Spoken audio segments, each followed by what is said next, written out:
Perdebatan itu kerap kali terjadi dalam konteks apapun, untuk mencari pembenaran, untuk mencari kebenaran, bahkan untuk mencari satu sudut pandang yang pada akhirnya untuk sampai sebuah kebenaran itu butuh yang namanya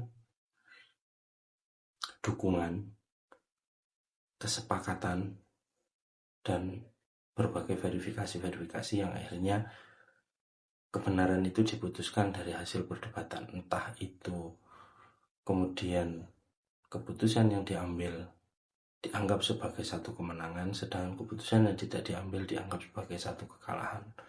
Tapi yang jelas, perdebatan kerap kali dimaknai sebagai sebuah perlombaan untuk menang dan kalah. Bahkan yang lebih parah adalah ketika perdebatan itu diwarnai oleh sebuah pemahaman dan sebuah keyakinan yang dibawa oleh taklid buta, atau ya pokoknya begini, pokoknya begitu, dan lain sebagainya. Selamat datang di Nera Suara Institute. Oke teman-teman, saya jadi tertarik ya pada akhirnya setelah kemudian melihat berbagai perkembangan di YouTube, terutama di algoritma YouTube saya akhir-akhir ini, yang kemudian lewat adalah terkait bagaimana kalau saya mengatakan bahwa itu perdebatan karena itu belum terjadi, terkait seorang, ini kita boleh menyebutkan terkait seorang Harry Pras dengan yang kemudian banyak sekali mengomentari entah itu ulama, entah itu tokoh atau siapapun, dengan dasar kebenaran yang sejatinya kebenaran sendiri itu terbagi menjadi beberapa tingkatan.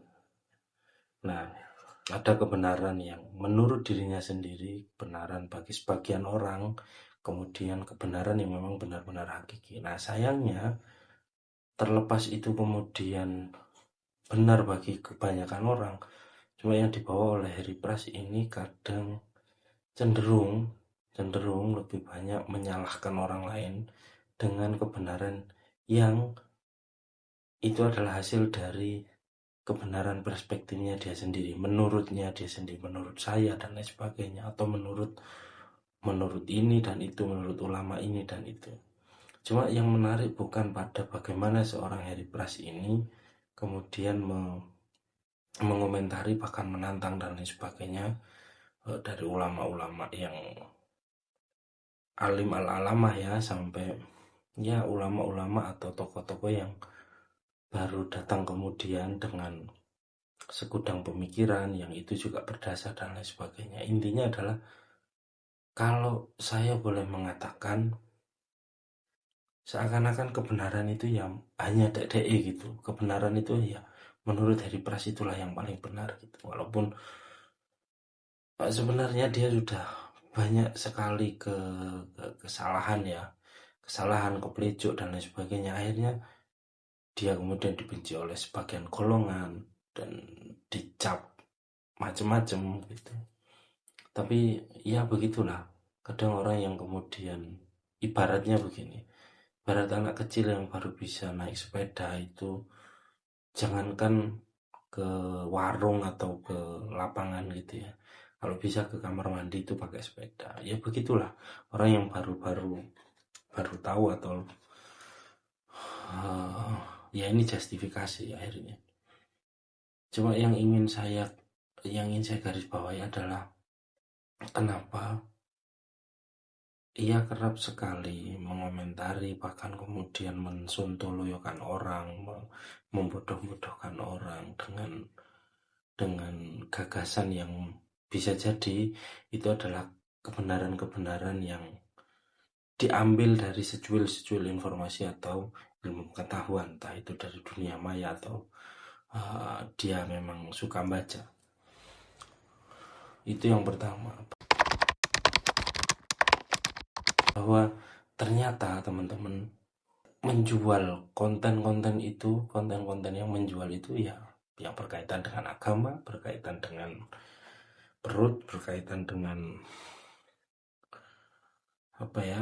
kelamin dan lain sebagainya. Itu yang paling menjual memang. Nah, pada akhirnya siapa yang kemudian menjual konten agama dalam konteks ini?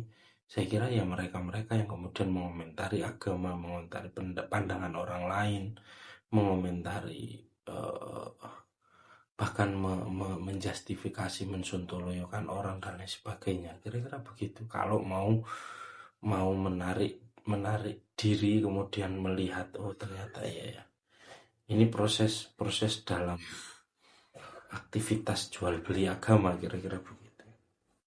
Dalam konteks Islam, saya masih berpegang teguh bahwa Kanjeng Nabi itu diutus liutami makarimal akhlak. Itu jelas hadisnya. Innama bu'istu liutami makarimal akhlak. Ini yang pertama.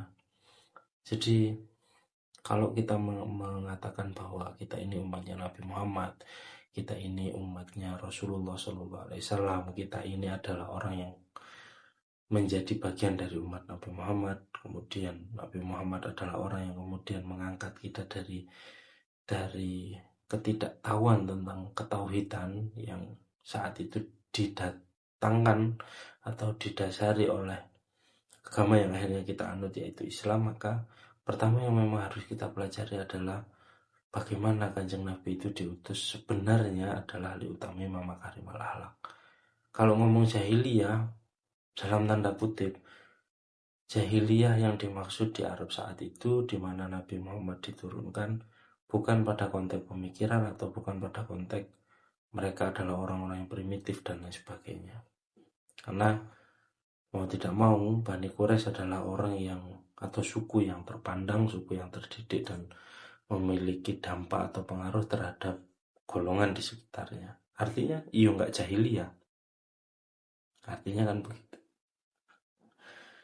Makanya kenapa kata Kanjeng Nabi dalam hadisnya innama bu'istu liutami makarimal akhlak. Artinya ada moral etik yang kemudian perlu disempurnakan nih, bahkan mungkin ditata dulu baru disempurnakan. Itu yang harus kita garis bawahi di situ. Nah, persoalannya adalah orang yang kemudian mengatakan bahwa moralitas, kata Gus Dur itu hati-hati dengan orang yang kerap berbicara terkait moralitas. Jadi mereka sendiri tidak tahu terkait moral itu apa, bahkan mereka sendiri tidak bermoral itu. Artinya apa? Kalau kita melihat fenomena debatable hari ini terkait agama dan lain sebagainya, ya artinya saling serang justifikasi itu. Karena memang nggak ketemu ketika ngomong ilmiah tapi dibenturkan dengan dogma. Misalnya Ustadz Nuruddin atau siapa misalnya teman-teman yang fokus dalam konteks keilmiahan, filsafat dan lain sebagainya, kemudian didebat atau kemudian argumentasinya dibenturkan dengan hal-hal yang dogmatik, ya nggak ketemu gitu. Karena memang bukan wilayahnya. Ketika ngomong dogma berarti ngomong keimanan. Ketika ngomong keimanan, larinya adalah pada peristiwa spiritualitas, peristiwa keimanan yang hanya kita yang tahu nih secara pribadi. Secara batiniah hanya kita yang tahu.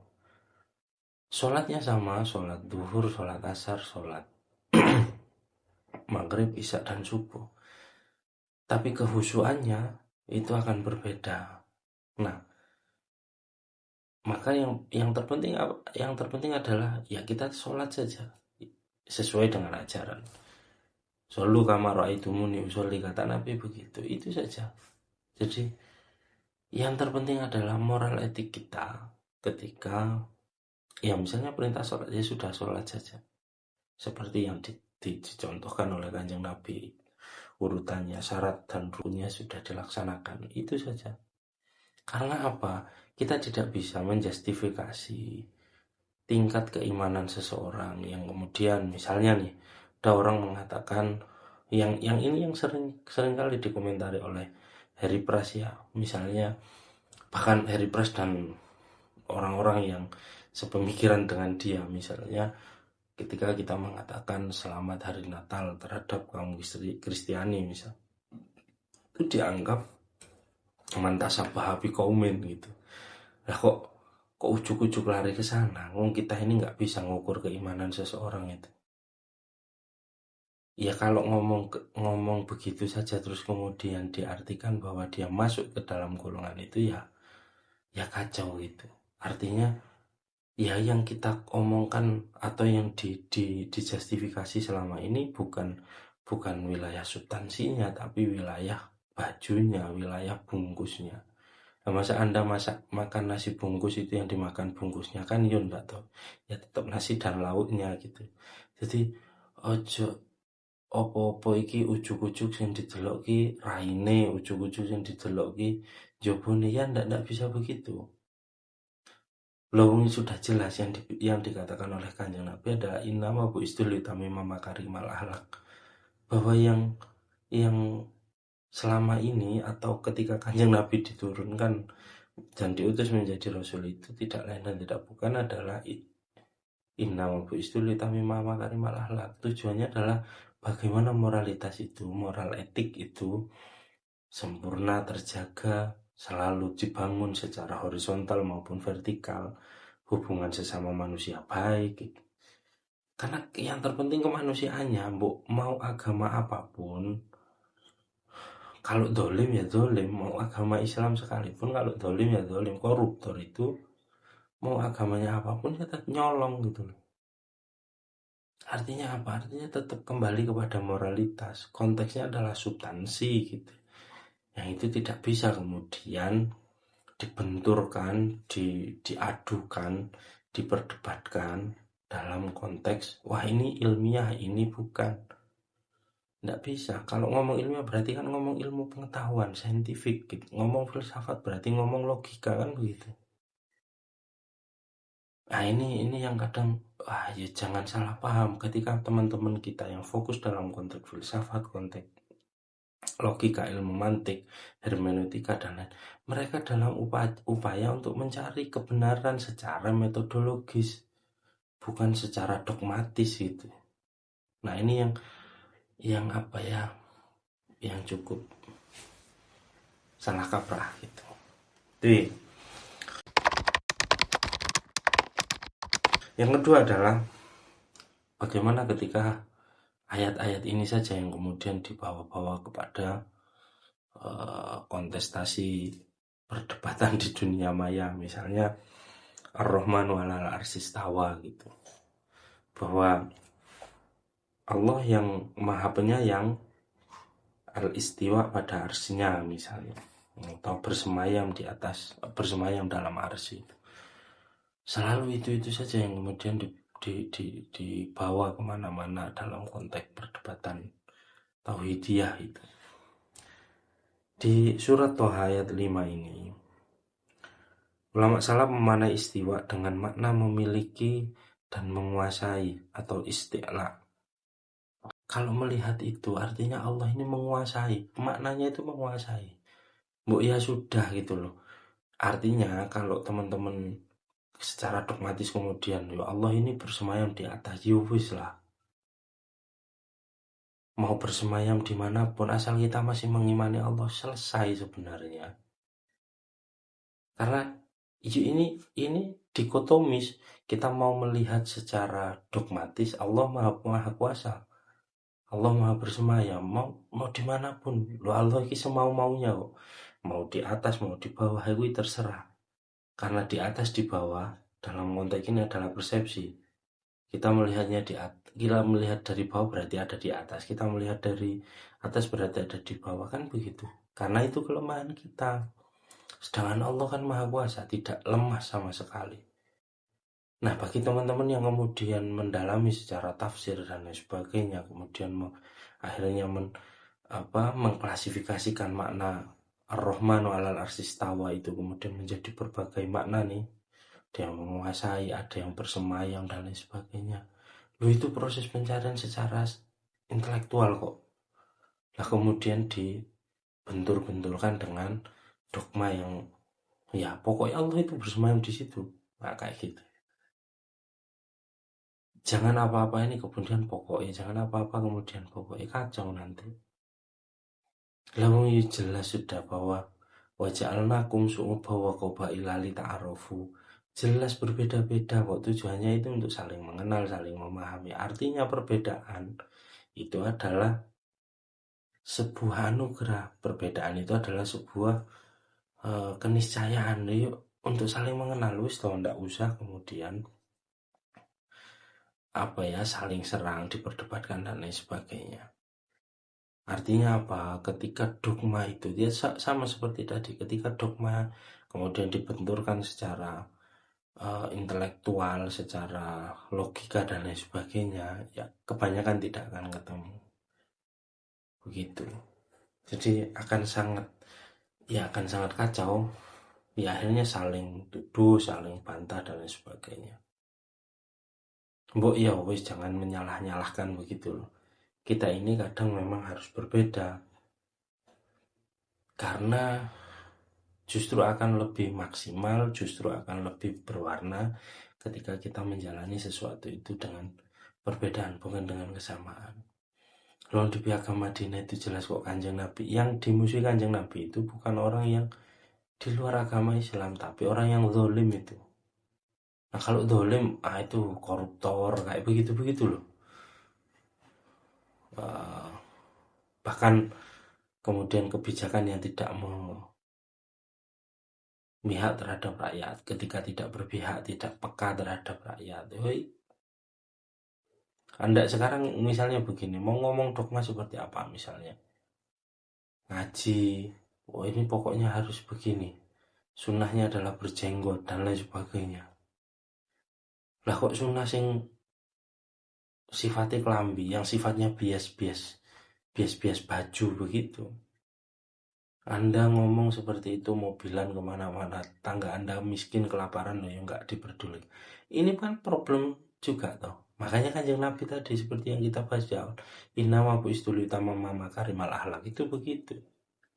Mau pakaian Anda compang-camping, mau Anda sholat jarang-jarang, kalau Anda peduli tetap sama, itu nilai plus. Kan itu poinnya. Jadi poinnya adalah bagaimana kita membangun hubungan yang baik dengan sesama manusia, bukan mendebat ini dan itu, bukan menjustifikasi, apalagi yang kemudian ada 8 tokoh NU misalnya yang liberal dan lain sebagainya, kata Harry Pras begitu loh. Mbok yo ben to, liberal bahwa yo ben gitu loh. Tapi kembali lagi yaitu konten jualan yang mungkin bisa menghasilkan uang untuk rezekinya, keberkahan rezekinya, biarin saja. Tapi paling tidak kita harus tetap mengingat bahwa moralitas itu menjadi dasar, etika itu menjadi dasar bagaimana seseorang, bagaimana manusia sebagai hamba itu menjalani kehidupan dan menjalani titah dari Allah Subhanahu wa taala. Tetap prinsipnya adalah Ar-Rahman Ar-Rahim. Prinsipnya adalah saling menyayangi dan saling mengasihi. Lalu Gusti Allah saja, siapapun dikasih rahmat kok sama Allah itu. Empuh yang mengingkarinya, empuh yang mengimaninya, semua sama diberi. Lalu Gusti Allah saja bisa begitu loh. Lah manusia kok enggak? Kan kacau. Perbedaan sudah diciptakan oleh Allah kok. Loh kita mengimani perbedaan saja nggak bisa gitu loh. Wah, ini yang kacau. Jadi apalagi ketika sampai kemudian ya tadi mengatakan bahwa orang ini sontoloyo dan lain sebagainya, ini kacau sekali. Tuh. Yang ketiga adalah